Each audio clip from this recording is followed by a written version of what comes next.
Israel का विद्रोह।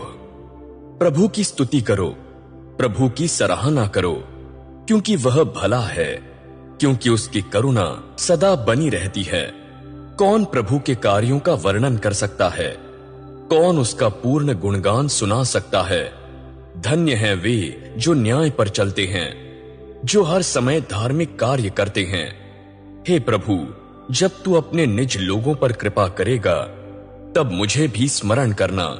जब तू उनका उद्धार करेगा, तब मेरी भी सुध लेना, ताकि मैं तेरे चुने हुए लोगों का कल्याण देख सकूं, तेरे राष्ट्र के आनंद में आनंदित हो सकूं, तेरी मिरास के साथ महिमा करूं। प्रभु, हमने और हमारे पूर्वजों ने पाप किया, हमने कुकर्म किया, हमने दुष्टता की। जब हमारे पूर्वज मिस्र देश में थे, उन्होंने तेरे आश्चर्यपूर्ण कर्मों को नहीं समझा।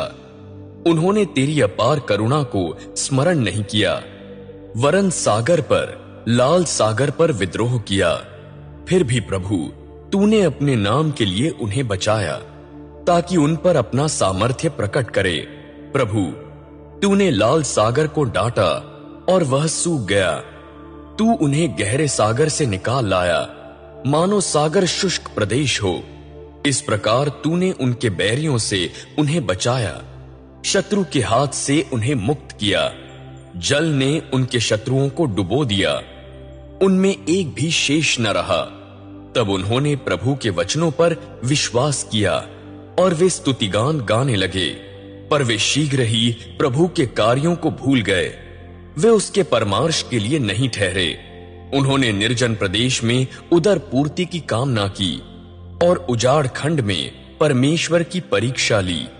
उन्होंने जो मांगा था वह परमेश्वर ने उन्हें दिया, पर उनके मध्य महामारी भी भेज दी। जब वे शिविर में मूसा के प्रति, प्रभु के पवित्र जन हारून के प्रति ईर्ष्यालु हुए, तब भूमि ने फटकर दातान को निगल लिया। उसने अबीराम के दल को ढांप दिया, उनके दल में आग लगी, ज्वालाओं ने दुर्जनों को भस्म कर दिया। उन्होंने होरेब पर्वत पर बछड़े की मूर्ति बनाई और उस मूर्ति की वंदना की।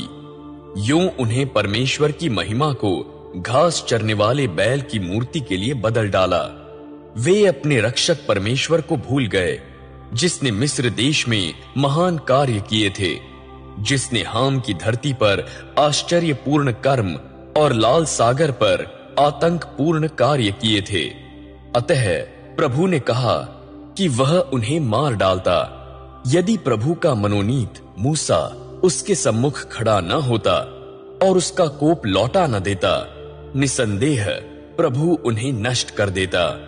इस्राएलियों ने रमणीय देश को तुच्छ जाना और प्रभु के वचन पर विश्वास नहीं किया।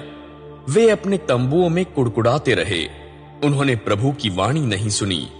तब प्रभु ने उनके विषय में यह शपथ खाई कि वह उन्हें निर्जन प्रदेश में धराशाही कर देगा। वह उनके वंशजों को राष्ट्रों में बिखेर देगा, उन्हें विभिन्न देशों में तितर बितर कर देगा। वे पओर के बाल देवता पर आसक्त हो गए और मुर्दों पर चढ़ाई गई बलि खाने लगे। उन्होंने अपने व्यवहार से प्रभु को क्रोधित किया, अतः उनके मध्य महामारी फूट पड़ी। तब पिन्हास ने खड़े होकर हस्तक्षेप किया और महामारी रुक गई। उसका यह कार्य पीढ़ी से पीढ़ी, युग युगांत तक उसके लिए धार्मिकता गिना गया। उन्होंने मरीबा के झरने पर प्रभु को क्रोधित किया और उनके कारण मूसा का अनिष्ट हुआ। उन्होंने मूसा के हृदय को कटु बना दिया, अतएव मूसा कटु वचन बोले। इस्राएलियों ने अन्य जातियों को नष्ट नहीं किया, जैसा कि प्रभु ने उनसे कहा था, पर वे राष्ट्रों में घुल मिल गए और उन्होंने उनके कार्य भी सीख लिए। वे उनकी मूर्तियों की पूजा करने लगे, जो उनके लिए फंदा बन गई। उन्होंने अपने पुत्र और पुत्रियां भूत प्रेतों को चढ़ाई। उन्होंने निर्दोष रक्त बहाया, अपने ही पुत्र पुत्रियों का रक्त, जिन्हें कनान की मूर्तियों पर उन्होंने चढ़ाया। धरती रक्त से अपवित्र हो गई, वे अपने कार्यों से अशुद्ध हो गए। उन्होंने अपने व्यवहार द्वारा विश्वासघात किया। तब अपने निज लोगों के प्रति प्रभु का क्रोध भड़क उठा। उसने अपनी मिरास से घृणा की। उसने उन्हें राष्ट्रों के हाथ में सौंप दिया ताकि उनसे बैर करने वाले उन पर शासन करें। उनके शत्रुओं ने भी उनको दबाया। वे उनके अधिकार के वश में हो गए। कई बार प्रभु ने उन्हें छुड़ाया, पर वे अपने विचारों में विद्रोही बने रहे। अतः अपने कुकर्मों के कारण उन्हें झुकना पड़ा। फिर भी जब प्रभु ने उनकी चिल्लाहट सुनी, तब उसने उनके संकट पर ध्यान दिया। प्रभु ने उनके लिए अपना विधान स्मरण किया। वह अपनी अपार करुणा के कारण दयावान हुआ। जिन्होंने उनको बंदी बनाया था, उन सब की दृष्टि में उन्हें दया का पात्र बना दिया। हे प्रभु, हमारे परमेश्वर, हमारी रक्षा कर। विभिन्न राष्ट्रों से हमें एक स्थान पर एकत्र कर, ताकि हम तेरे पवित्र नाम का गुणगान करें, तेरी स्तुति से आनंदित हों। प्रभु, इज़राइल का परमेश्वर आनंदी काल से युग युगांत धन्य है। सब लोग यह कहें, आमीन। प्रभु की स्तुति करो। 5वां खंड। प्रभु संकट से मुक्त करता है।